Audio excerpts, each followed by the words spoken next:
parce que souvent nit ñi dañuy jaawale lu ñëw ne lan mooy sa programme alors que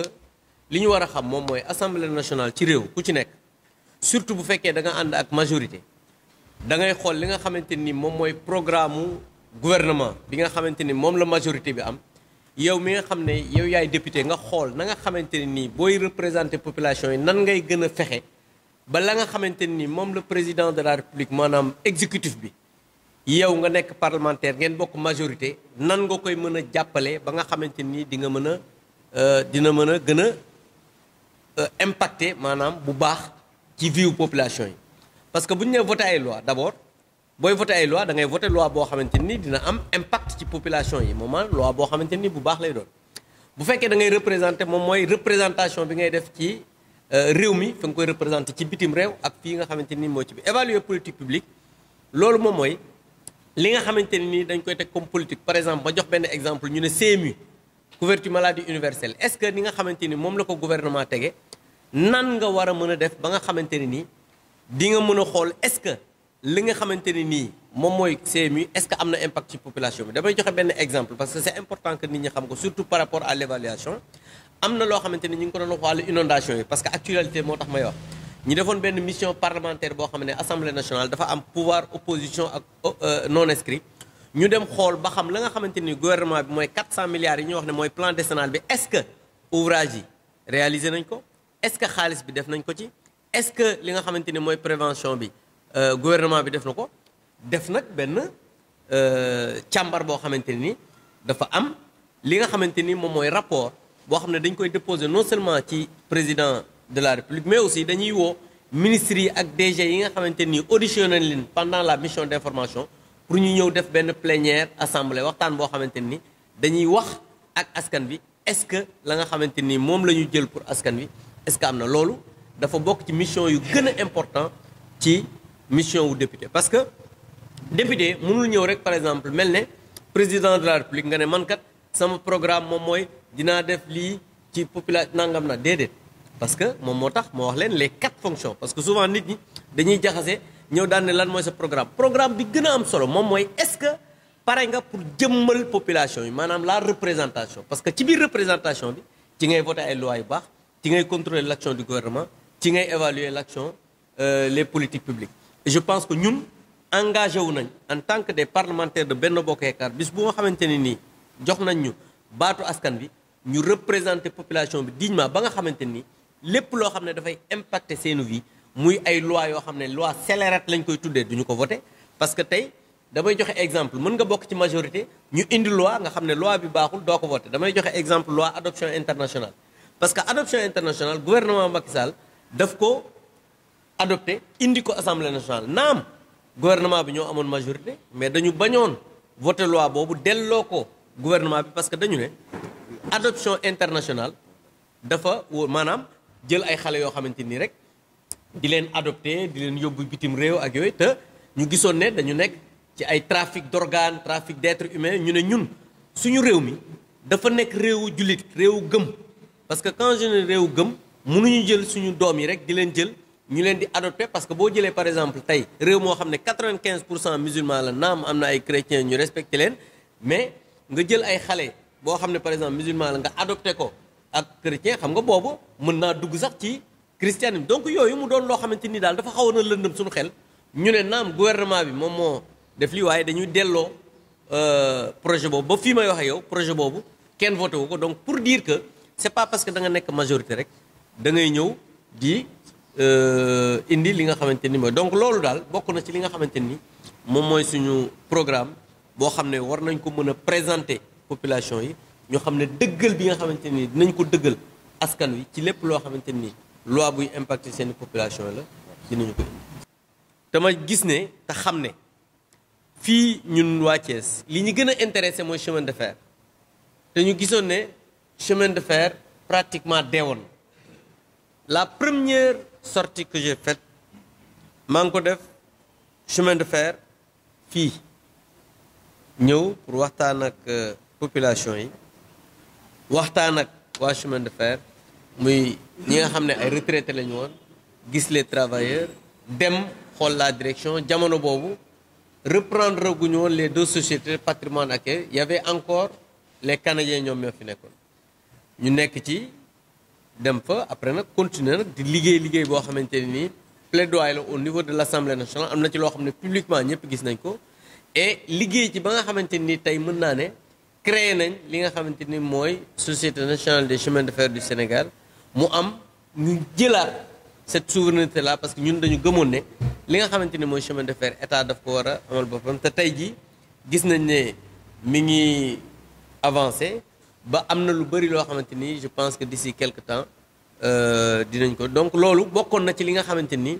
suñu mëbët la ba pare suñu ay engagement la ba pare jàpp nañ ne suñu sas la woon pour ñu taxawal Thiès par rapport à ça li nga xamante ni moom mooy par rapport ak loi yi jàpp nañ ne accompagner nañ gouvernement bi ba nga xamante ne ni lii nga xamante ne ni moom mooy fonction bi ñu jox ñuy voter ay loi woote nañ ay loi yoo xamante ni dimbali na président de la République ci plan Sénégal émergent bi nga xam ne jàpp nañ ne moo war a jëmale Sénégal kanam ñu def ci ay plaidoyer liggéey ci liggéey boo xamante ni jàpp nañ ne loolu war na mën a tax ñu am sañ-sañ ñëw ci population yi ne leen dañu soxla beneen mandat beneen bi nga xamante ni ci lay mujje mooy li nga xam ne mooy représentation ak contrôler action gouvernement jàpp nañ ne fukki at yi def nañ ci loo xamante ne ni askan bi ci boppam loo xam ne lu public la gis nañ ko te ñoom ñoo ci mën a juger mais jàpp nañ ne lañ ca war a def ba pare taxawaay boo xamante ne nii lépp loo xam ne jafe-jafe askan bi la te ñu xam ne war nañ ko mën a taxawaay assemblée nationale taxaw nañ ko fa non seulement en commission mais aussi publiquement ba tey ñu am sañ-sañ mën a taxawaat di expliquer au cours de la campagne lan la ñu war a lan moo war a tax ñu mën ñu defaat beneen bi mooy damay ñëw ci wàllu mine yi ñu wax sànq parce que am na ku posé benn question pour wax ne est-ce que yéen a ngi xalaat yi am mais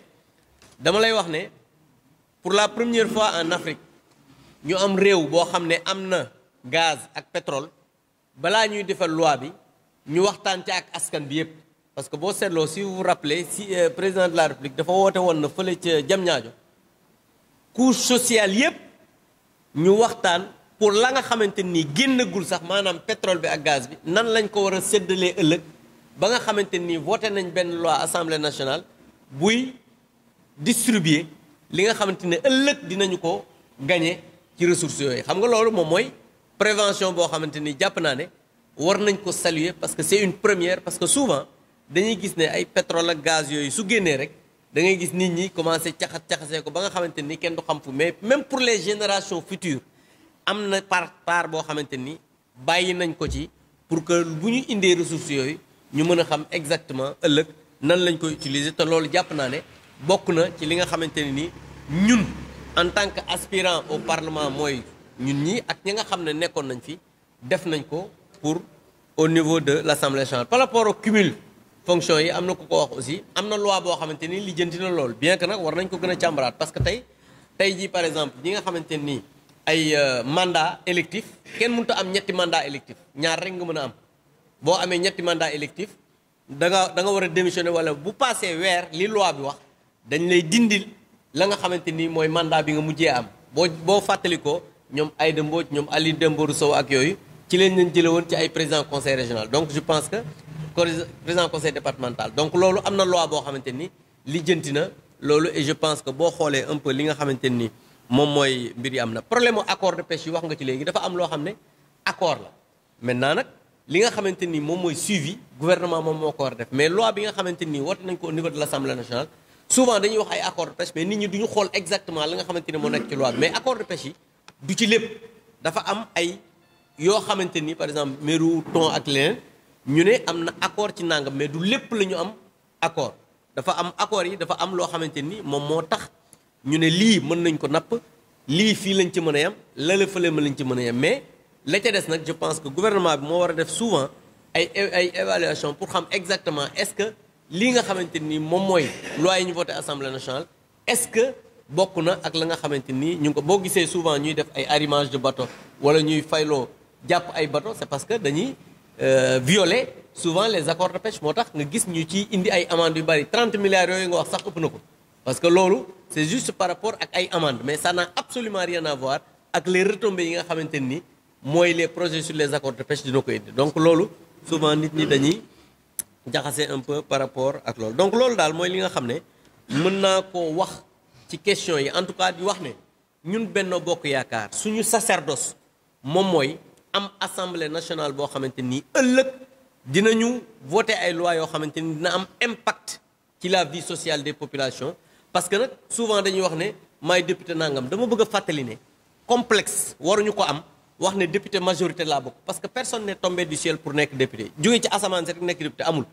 parti politique ak coalition moo lay investir nga dem ci population yi ne man kat damaa bëgg majorité pour jàppale président de la république pour mu àggale programme am que la jaar ne bu leen jox majorité président de la république population yi nag ñooy jugé ñooy xool est-ce que majorité bi war nañ ko mën a jox Macky Sall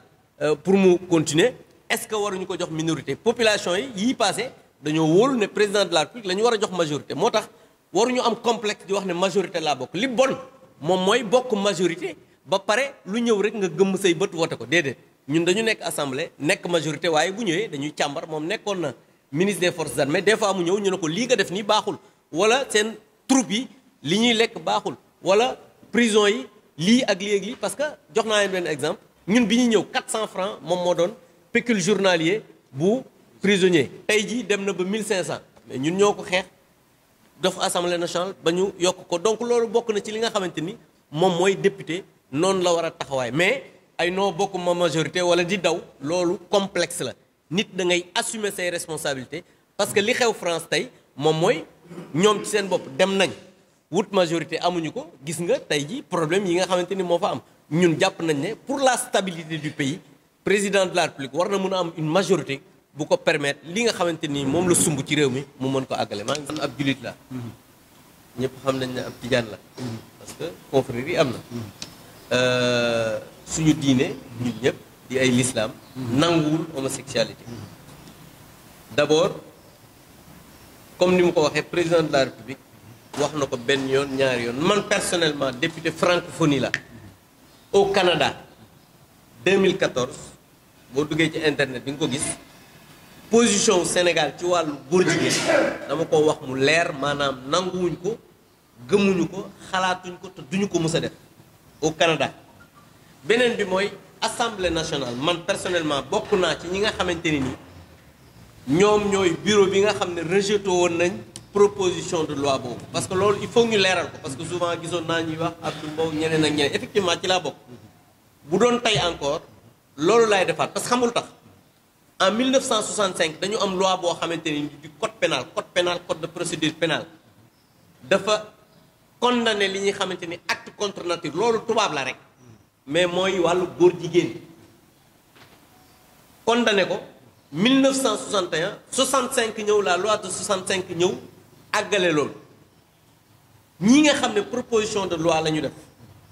proposition de loi bi commentaire la def maanaam lesbianisme xam nga dañ ne acte contre nature ci la lesbienne nekk ci la homophilie nekk ak yooyu yëpp donc ñoom dañu def commentaire ca la nga xamante ni moom la loi 1965 bi wax donc ñun ci loolu lañ sukkandiku pour wax ne la loi elle n'est pas recevable donc code pénal bu Sénégal ak code de procédure pénale dafa condamné loolu ba pare te loolu su ko condamné wul woon man loi boobu fekk ma assemblée nationale bokk naa ci ñi koy njëkk a voté mais dañu gis ne loi wu Sénégal code pénal condamné na ko président de la république wax la nga xamante ni wax na ko ci donc jàpp naa ne wàllu góor jigéen il faut que nit ñi xam ne duñu ko nangu xalaatuñ ko nangu te amuñu lenn loo xamante ni dinañu ko jaral pour def loolu parce que président ci boppam wax na même wàllu njàng ña nga xamante ni ñi nga indi seen alal ku fi indi sa alal te mu jóge ci wàllu góor jigéen na nga ko delloo fa mu jógoon parce que loolu du fi am